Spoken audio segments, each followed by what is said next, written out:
에레미야 1장 1절에서 10절. 여호와께서 내게 이르시되 너는 아예라 말하지 말고 내가 너를 누구에게 보내든지 너는 가며 내가 내게 무엇을 명령하든지 너는 말할지니라. 에레미야서나 에스겔서는 심판의 불, 즉 나라와 민족과 성전의 파괴와 멸망을 예외 없이 겪으면서 정화되고 하나님의 약속과 소망으로 일어서는 남은 자들의 고뇌와 신앙이 나타납니다. 작금의 대한민국은 영적으로 이 시기에 이르지는 않았다라고 생각합니다. 다만 우리는 중간심판적 화마를 향하여 폭풍 질주 중입니다.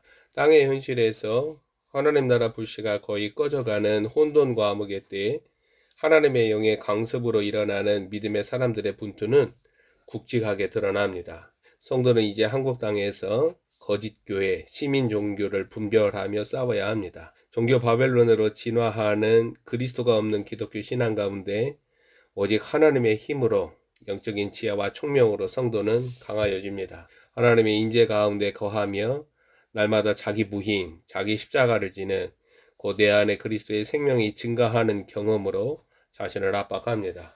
우리는 하나님의 임재를 경험하다, 하나님의 영광을 경험하다, 이것을 굉장히 추상적으로 감성적으로 말하는데 하나님의 임재를 경험하다, 현실적으로 말한다면 내가 온전히 십자가를 경험한다라는 거예요. 예언자 에레미야가 하나님의 말씀에 자신을 아이라고 고백하듯이 주님의 권능과 임재가 생생하게 자신을 휘감으면 마지막 시기 성도는 믿음의 여정의 목표와 내용이 무엇인지 바르게 알게 됩니다. 에레미야는 더 이상 철회되거나 취소되지 않는 전쟁과 멸망과 심판을 자신의 나라와 민족, 동료들에게 증거합니다. 그는 유다 백성을 향하여 다윗 왕조에 대한 하나님의 계약이라 예루살렘 성전 불패 신학은 뿌리채 뒤흔들리고 뽑힐 거라고 말합니다. 그의 발언과 태도는 친바벨론적이고 반유대적입니다. 제사장 가문들이 많지만 여호와 하나님이 깃들 수 없는 제사장들 가운데 에레미야는 강권적으로 자신을 사로잡으시는 하나님을 경험합니다. 그는 만군의 여호와 하나님과의 만남과 대화에서 자기 축소, 자기 죽음을 경험하면서 6절에서 아이라고 고백하죠. 하나님 나라 예언자로 파송하시는 하나님의 방문에 그는 정중하게 거절과 거부 의사를 드러내지만 이내 추상 같은 여호와 하나님의 명령과 지시에 포박당합니다. 그의 예언과 심판 사역은 자신들의 동료와 이웃들에게서 배척과 모멸감을 경험하지만 지속적으로 자신에게 임하시는 하나님으로 인하여 끊임없이 고뇌합니다.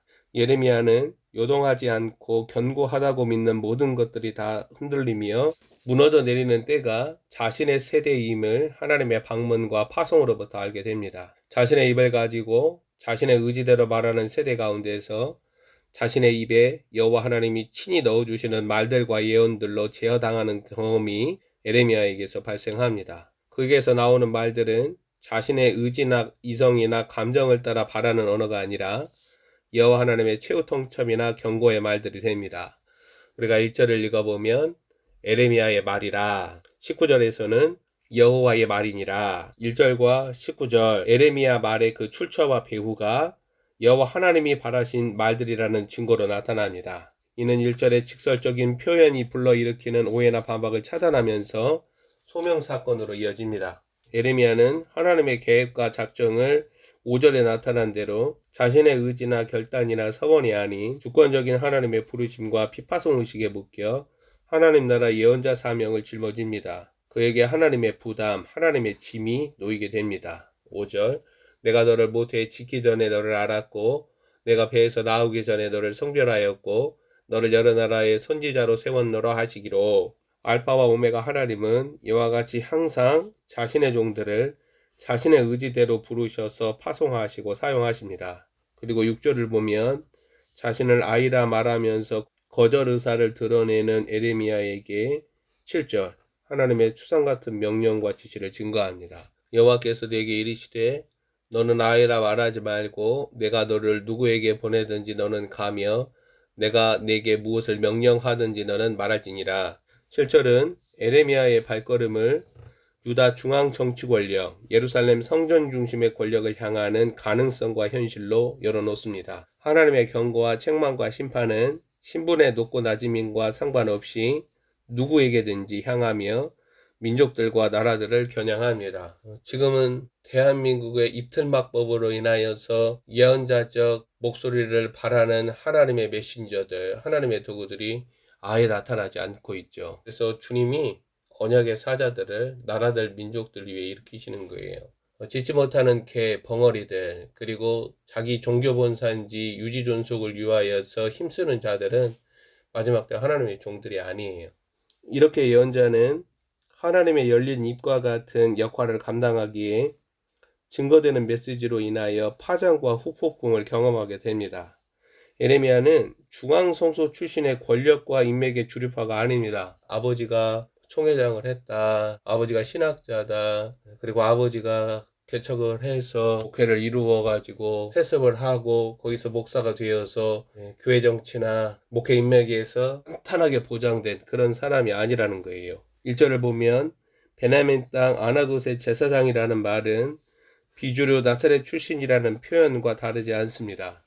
그럴지라도 그는 신분과 지위와 상관없이 모든 자들에게 무엇이든지 말해야 하는 역할과 기능을 감당하는 자로 나타납니다. 그는 나라와 성전과 민족을 전쟁과 멸망과 죽음으로 정조준합니다. 여호와 하나님은 예레미야에게 그가 전하는 메시지가 몰아올 후폭풍으로 인하여 사람을 두려워하지 말라고 말씀하시고 내가 너와 함께 있어 구원하리라고 약속하십니다. 권력과 종교의 중심 영역에서 활동하는 자들을 겨냥하여 너희를 향하여 이것이 하나님의 말씀이라고 경고하고 책망하는 사역은 이러한 여호와 하나님의 강력한 후원과 보호 없이는 불가능합니다. 더군다나 민족주의적 정서를 건드리면서 친바벨론적 메시지를 말할 때는 더욱 그렇습니다. 하나님의 손이 그를 붙잡아서 용기와 담력으로 충만하게 하실 때 하나님의 메신저들은 사람으로부터 나오는 죽음의 세력을 이길 수 있습니다. 사람을 두려워하지 않는 것, 자아의 죽음과 자기중심적 태도를 내버리므로 하나님 나라에 저항하는 인간들의 세력들에 의기소침하거나 두려워하지 않는 대담함이 성령으로 나타납니다. 하나님의 메신저는 주의 이름, 권위를 말하는 거예요. 그 생명의 능력으로 무장합니다. 이것은 특정한 세대, 특수한 상황에서 대거 일어난 예언자들에게나 국한되지 않고 마지막번 짐승 적그리스도 질서와 식탁이 마련되는 비상하고 강력한 능력이 요구되는 이 시기에 필수적입니다. 하나님의 약속 언어와 보호 조치는 피파성 의식을 지니고 인간의 세력들이 운집한 곳으로 나아가는 하나님의 종들에게 반드시 요구되고 그들은 고난과 고통을 몸소 짊어집니다. 박해와 핍박과 고난과 환난이 없는 하나님의 종은 없습니다. 본문 9절에서 여호와 하나님은 자신의 말을 예레미야 입에 두십니다. 하나님의 종들은 하나님이 주시는 말씀을 얻어먹는 자들입니다. 주님이 넣어주시는 말들로 인하여 예레미야는 이전과 전혀 다른 새로운 상황으로 던져집니다. 하나님이 주도하시는 이러한 상징적인 행위로 인하여 예레미야는 더 이상 아나돗의 제사장이라는 출신에 묶이지 않고 본문 10절이 증거하는 대로 여러 나라들과 여러 왕국들 위로 세워지는 하나님 나라 예언자로 격상됩니다. 주님은 자신의 합당한 메신저에게 자신의 메시지를 주십니다. 이 사실을 오늘날 많은 남녀들이 주장하면서 자신의 권위를 인정받으려 하지만 주님은 자신의 종들을 아십니다. 우리는 자신이 하나님의 종이라고 말하면서도 사람을 두려워하는 곧 7절 하반절대로 주의 지시와 명령을 쫓아 순종하는 자들을 보기 어렵습니다. 사람을 잃으면 목회가 끝나버리기에 종교본사지 목사들은 오직 자신의 농장 존속과 유지를 목양일념으로 믿어버립니다. 주님이 그들에게 자신의 말을 그들의 입에 두는 일은 전혀 없습니다. 거짓 교회, 앞으로 굉장히 우리가 분별하고 경계하며 싸워야 돼요. 거짓 목자, 거짓 교사, 거짓 예언자는 그렇게 양들 가운데 그 색깔이 드러납니다.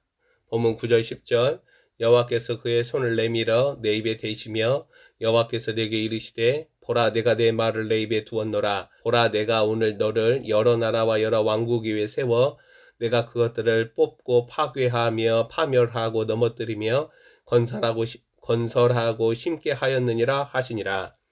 예언자로 예레미야는 여러 나라와 여러 왕국이 뽑고 파괴하며 파멸하고 넘어뜨리는 심판과 재앙과 멸망이라는 피할 수 없는 현실을 증거하고 이후 건설하고 심는 회복과 구원을 자신의 몸으로 행동 메시지로 동시에 입으로 구두 메시지로 선포합니다. 대한민국은 주님의 중간 심판적 화마 없이는 음료의 늪에서 구원받는 일이 없어요. 그리고 예레미야에게 남겨지는 것은 하나님의 말씀들과 즉각적으로 간헐적으로 일어나는 하나님의 보호와 임재입니다. 이러한 예언자의 길, 예언자의 삶이 시작이 됩니다. 이러한 참 예언자들의 동선에 비추어 볼 때 오늘날 단임 목회를 하면서도 누리고 이후 은퇴하고서 엄청난 돈과 주택, 생활보장을 받는 목사들은 심판받기에 마땅한 미천한 그릇들에 불과합니다. 여호와 하나님이 그에게 나타나시기 전에 예레미야의 존재감은 비주류 지방 출신에 불과합니다. 만군의 주 여호와 하나님이 그를 부르시고 자신의 말씀을 넣어주실 때에도 그는 아이라고 고백합니다. 예레미야는 그렇게 주님 앞에 겸손한 그의 자아와 혼이 다루어진 자입니다. 오늘날 존재감이나 영적 역량이 너무나도 작은 아이와 같은 자들에게 찾아오시는 주님이 예레미야의 하나님이십니다. 종교 바벨론화 되어가는 기독교 신앙, 지상교회들을 보면서 나라와 민족과 성전이 하나님의 심판을 당하는 현실을 감내하는 이 예레미야의 고통과 절규와 비애에 동지적으로 연대합니다.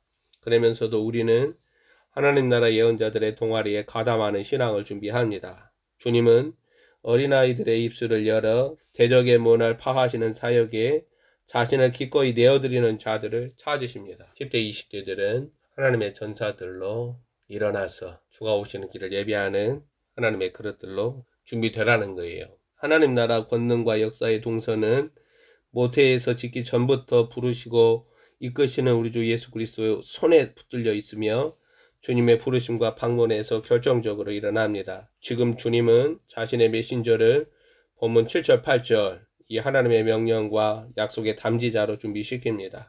우리는 이러한 믿음의 여정으로 올라선 것입니다.